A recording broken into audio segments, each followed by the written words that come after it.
President of Mexico just a short time ago praised a, quote, good meeting with U.S. Attorney General William Barr in Mexico today, as Mexico is reeling from a record number of homicides and out-of-control drug cartel violence that's getting closer and closer to the U.S. border. With us now from the White House, Ken Cuccinelli. He's Homeland Security Acting Deputy Secretary. Great to see you, sir.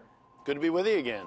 Sir, the president of Mexico said, quote, the attorney general understands non-intervention in Mexico affairs. So is the Trump administration going to designate drug cartels as terrorist organizations? Well, obviously, we put a lot of assets aimed at gathering intelligence and doing law enforcement directed at the cartels and their networks into this country. But a decision has not been finalized. You've heard the president make it very clear he's thinking about the possibility of that designation, but that decision has not been made yet. Okay, what would stop that decision from being made? Because it would disrupt the finances of these drug narco terrorists and hit them with asset freezes, travel bans. I mean, there's so much violence coming from them. There's so much problems from them inside this country. It seems to many people it's a good idea to do it. What would stop it? So all of the things you just identified can be done on a separate from the designation as well, just so you know. We have kingpin statutes, for instance, that give us a lot of the legal authorities, the sorts of visa interdiction and seizing of financial assets of a criminal organization we have the powers to do already. What we really need to do is be gathering more of this intelligence on a partnered basis with Mexico.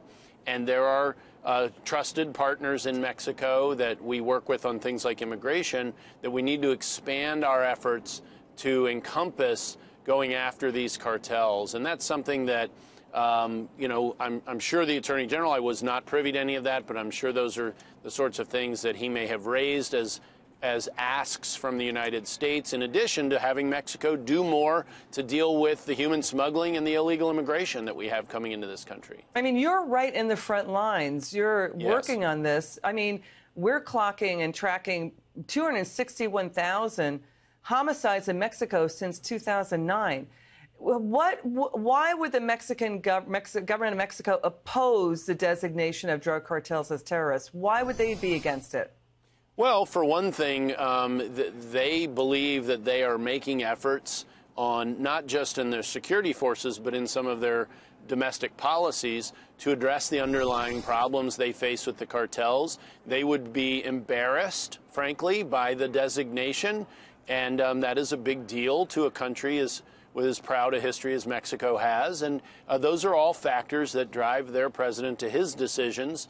And, of course, we work with our president as he makes his decisions, and we'll implement those as appropriate. Okay, the border wall. I want to turn to that. We're hearing that more than 100 miles of new border wall is expected to be built by the end of the year. It seems like is that a realistic goal? We're hearing 80 miles of replacement and border wall built. Well, we're, you know, some of the most expansive construction we've undertaken is going on in the Rio Grande Valley right now. It's not just building wall, it's building an entire levee. So, that has never existed before. There hasn't been anything there before. So all brand new, and not just wall, but as I said, a full-blown levee there.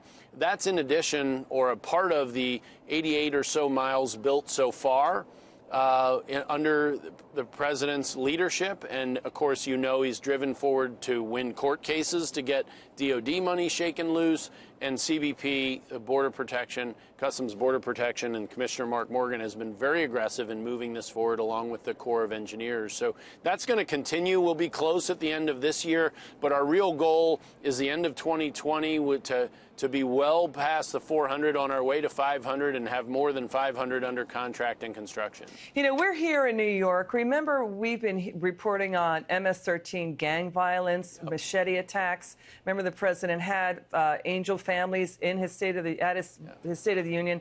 Those stories, we're seeing still problems with gang attacks. Yes. And criminal illegal crime. But it seems like it's somewhat abating. The numbers are still staggering. But, you know, the Wall Street Journal is reporting that ICE, workplace immigration, quadrupled under this administration versus the close of the Obama administration. Can you explain that story quickly to the viewer?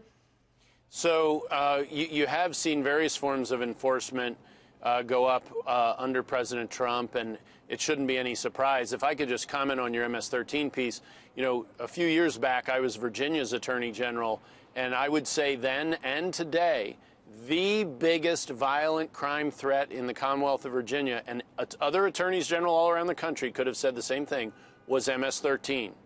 That is still a very significant criminal threat. It's one of the points of intersection that we have a problem with sanctuary cities who are harboring so many of these violent, vicious criminals, literally harboring from ICE and the opportunity to deport them and get them out of these communities and our country. So that's a major...